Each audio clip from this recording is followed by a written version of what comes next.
But I want to bring you breaking news we're getting here at the BBC News. Of course, if you've been following events in Downing Street, this from the Deputy Prime Minister Angela Rayner. There's been a lot of controversy about her housing purchases and recent moves as far as tax is concerned. Well, the Deputy Prime Minister says she's now referred herself to the Westminster Standards Advisor. All of this, as we said, after several days of controversy concerning what tax she paid on a second home. Here is a statement from Angela Rayner in the last few minutes. Yeah, first of all, Beth, it's been quite a distressing time for my family. I have a court order that was in place around confidentiality regarding my son, my family and my divorce proceedings that happened in 2023, and therefore wasn't able to give a full account of the circumstances of our complex living arrangements. That order was lifted last night. I applied to have that order lifted so that I could give people the information. In 2020, my son had an award, and a trust was set up by the court to deal with his finances as part of that award with a legal trustee.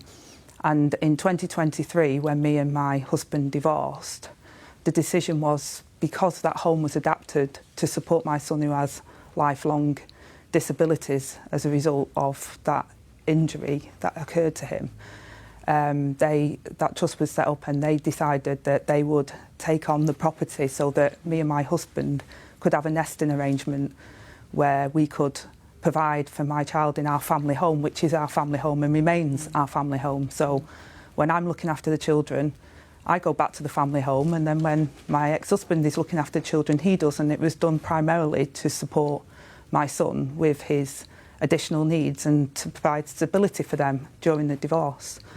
And that was the arrangement that we put in place.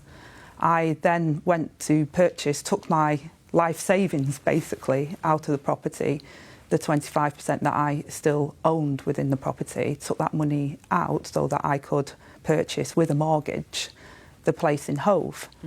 And I took, advice on that, and I relied on that legal advice that I received that said that I was liable to pay the standard stamp duty.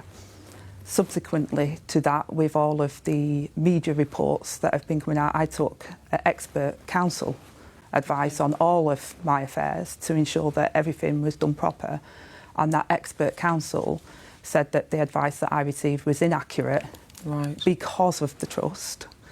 I don't own the property, that is true. I only own one property that is mortgaged, like most people.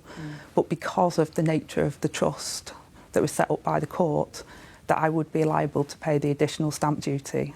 As soon as I knew that that was the case, I have alerted and referred myself to the independent advisor on the ministerial code to ensure that they can look transparently at what's happened, and also contacted HMRC to say that there is additional tax owing on this, and that I'm prepared to pay that and fully comply with the HMRC as well. So that's the very latest that we have from Angela Rayner there, the Deputy Prime Minister. Let's talk to our political correspondent, Ben Wright. He's in Westminster for us. And Ben, that admission there from Angela Rayner, and certainly feeling that she had to address this because the controversy was simply not going away, was it? First time we've heard from Angela Rayner since all these reports started to be plastered across the newspapers over the last fortnight or so about the level of stamp duty that she paid on her new flat in Hove. It was the Telegraph that first raised the question about whether or not she had paid enough because second homes are subject to a second home stamp duty surcharge, and there have been plenty of reports digging into her living arrangements, her personal arrangements in relation to this story over the last 2 weeks. We haven't heard from Angela Rayner herself, merely from allies and voices within government insisting that Angela Rayner had done nothing wrong, that she had abided by the rules, that no laws were broken. The Conservatives had said this all needs to be sent off to the Prime Minister's advisor on ministerial standards, Sir Laurie Magnus. They have been keeping pressure up too. Now we hear from Angela Rayner herself, and it's a big admission that she is making. She is saying that she has made a mistake. She is shocked that having gone back for further advice once all these stories emerged and had a second opinion on the arrangements, as you just heard from her there, about this trust that looks after her home that she owned with her ex-husband in her constituency, which had been put into a trust.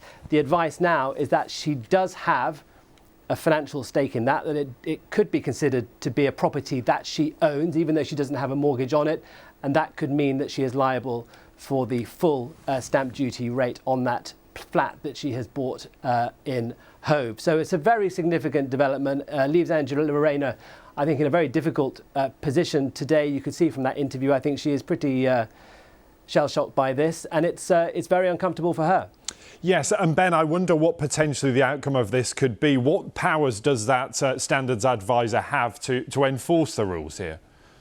Well, the standards advisor's remit has been beefed up in the last couple of years, and he has the power himself to investigate should he think there is a case worth probing. But she herself has raised this with Sir Lawrie Magnus and said that he now needs to go off and go through all the facts and the paperwork and work out whether, in his view, there has or has not been a breach of the ministerial code. Now, we don't know. We cannot prejudge what Sir Lawrie Magnus will discover during the course of his investigation.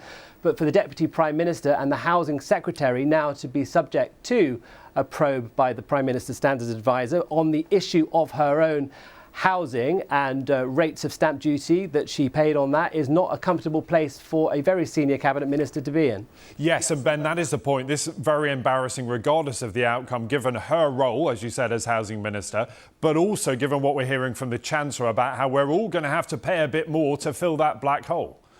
Yeah, plenty of speculation over the summer about potentially a big upheaval when it comes to the taxes applied to property. The idea that the existing rules around stamp duty and even council tax could be sort of changed for a single property tax. We don't know. It's all been sort of brushed aside by the Treasury as summer speculation. We have a very long way to wait until the budget itself, and we discover then whether or not Rachel Reeves is going to tackle property taxes more broadly as she tries to fill in that black hole in her budget. But for Angela Rayner, this is difficult, and I think her allies may have hoped that this story was going away, but they, fresh reports kept coming, particularly into the exact nature of that trust that she established. She argues to look after the interests of her disabled child and that asset that she owned with her ex-husband in her constituency. That is now the subject of a lot of scrutiny, and she has said so herself, that the advice that she is now getting is that could mean that she is liable to pay the full rate of stamp duty on that property in Hove.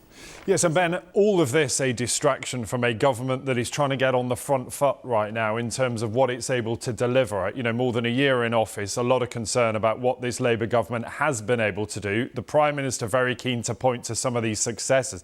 This is a very unwelcome distraction from that. Yeah, no question. The Prime Minister began the week saying phase 2 of the government starts now. He did a personnel rejig within Number 10, fresh faces within the machinery of Number 10, hoping to reset the government's agenda, give it fresh energy, move beyond, I think, what has been clearly a very difficult few months for a number of reasons, from the small boats crossings to the still sluggish economy. I think what the government really wanted to do when it arrived into office was to draw a line completely under these questions of standards and probity and behaviour in office that so dogged the previous government. And that's what Sir Keir Starmer promised when he came in. He did not want stories around the conduct of his ministers to be anywhere near the front pages. And yet with Angela Rayner, over the last couple of weeks, that's precisely what we've had. And now a significant new development as she accepts that the advice that she originally got concerning the stamp duty that she paid on that flat in Hove is wrong. So this story gets more and more complicated for her. It does. Ben, good to have you there with that analysis on what we know so far. That's Ben Wright, our political correspondent in Westminster.